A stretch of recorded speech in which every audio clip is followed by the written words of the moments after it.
Now, these questions are bite-sized. They're not related to each other typically. So you have 25, 26 questions typically, and question 3 does not relate to question 4. So that's good and bad. If you didn't like question 3, well, you can move on and just go to question 4 and start fresh. Alternatively, with games and reading comp, you're really investing yourself a lot up front. And if you are, then in that case, that could pay off well if you really got what the game or the passage was about. But but if you didn't really get what the game or passage was about, then you've got a problem. Logical reasoning doesn't have that. Logical reasoning does have the clearest general order of difficulty, though, because they're bite-sized. And so question 20 will typically be much harder than question number 5, but maybe 18 is actually harder than 20. But within games, game 1 might be easier than game 4, but the questions within a game are not really difficulty ranked in quite the same way. Again, average amount of time, approximately 130. In reality, maybe more like 125 or 123, meaning a minute and 25 seconds. Again, I wouldn't time them strictly, though. I would never time individual logical reasoning questions because, again, some are harder than others. So maybe question 20 will take you 2.5 minutes, and that's fine. Maybe some will even take you 3 minutes. But again, that's okay because you might have gotten one of the easier questions in the first 10 or so in maybe 30 seconds or even 25 seconds, believe it or not, if you just get it through intuition, because the method of reasoning really is that simple.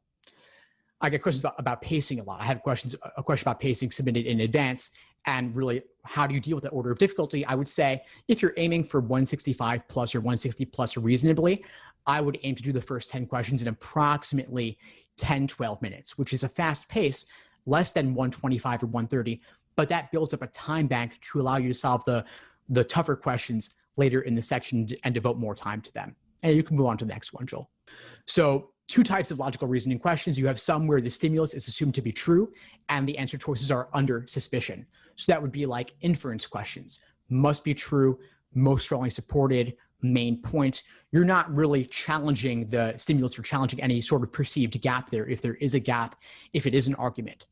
Then in the second category there, where the answer choices are assumed true and the stimulus is under suspicion, that's more like strengthen, weaken, evaluate the argument, resolve the paradox. They're asking you which one of the following, if true, would do X to the argument, strengthen it or weaken it. And it's really important to view the question from that proper perspective, which is why drilling the A for accuracy in that laser approach to LSAT prep I mentioned earlier, that's why drilling is so important, because it helps you know which of these 2 that you're dealing with. You go to the next one. So again, that first category, stimulus assumed true, I would fit these question types, necessary assumption, flaw, parallels, pointed issue, and so on, into that first category. You'll notice a lot of these involve articulating something about the stimulus, like flaw questions, method of reasoning, role of the statement. You're not actually doing anything to the argument. All you're doing in these cases is really just describing what's going on.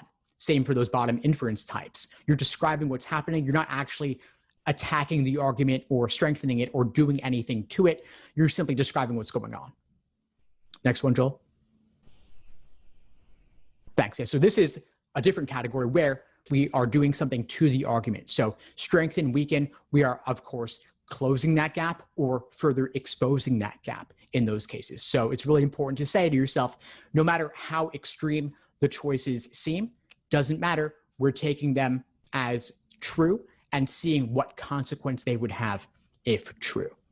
Okay, so again, I'm not going to do a deep dive on this, but again, feel free to, of course, screenshot these.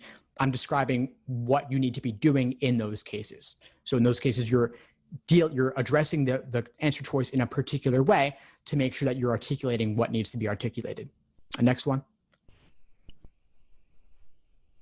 Thanks. And so this one, again, describing what your job is. It's really important to know your job. If you don't know your job, if you don't know the task at hand, you're not going to be able to solve the question appropriately. Too many times students read the stimulus, they're like, I don't really know what this says. Let me go to the choices and see if that helps. Going to the choices is not going to help because the choices only make sense in the context of the stimulus and in the context of the question type. So if you don't know what method of reasoning is, you're not going to get method of reasoning questions right.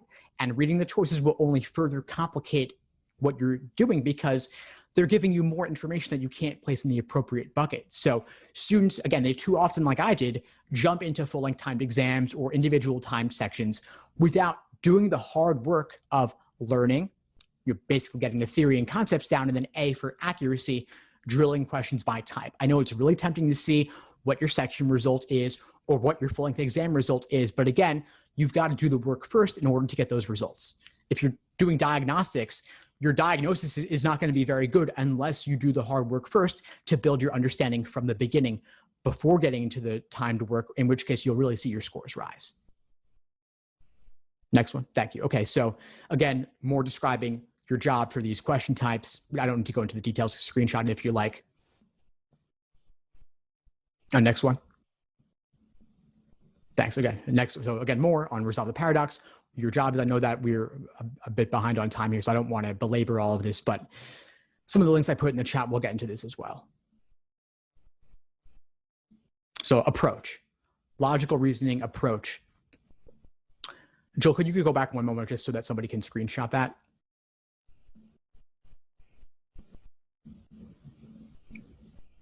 One more. She's saying one more. All right, sufficient assumptions. So yeah, you're looking to close the gap 100%, leaving no ambiguity at all, which means it doesn't matter how extreme the choice is for this category. Doesn't matter as long as it gets the job done. Thanks for tuning into the show. Please subscribe if you haven't done so already to be notified of new episodes as I release them. And feel free to reach out if you need anything at all as you move forward with your prep. I'm happy to help however I can. In the meantime, I'll wish you all the best and take care.